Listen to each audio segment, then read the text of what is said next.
আসসালামু আলাইকুম প্রিয় বন্ধুরা, আপনারা দেখতে পাচ্ছেন রাস্তা দুই ধারে বন্ধ করে দেওয়া হয়েছে। একটি মরা গাছ কাটা হবে। দেখুন, সিটি কর্পোরেশনের থেকে গাছটা কাটা হচ্ছে, করাত ধার দেওয়া হচ্ছে এবং রাস্তাটি বন্ধ করা হচ্ছে। পুলিশ এসেছে এবং সিটি কর্পোরেশনের উপরে কর্মকর্তারা এসেছেন। রাস্তাটি বন্ধ করার পরে এখন গাছটি কাটা হবে। মরা গাছের জন্য অনেক প্রবলেম হচ্ছে।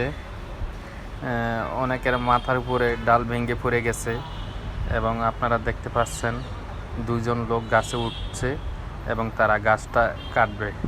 এই গাছ কাটা অনেক কষ্টের ব্যাপার। আপনার বিদ্যুতের লাইন আছে, অনেক রিস্ক নিয়ে কাটতেছে।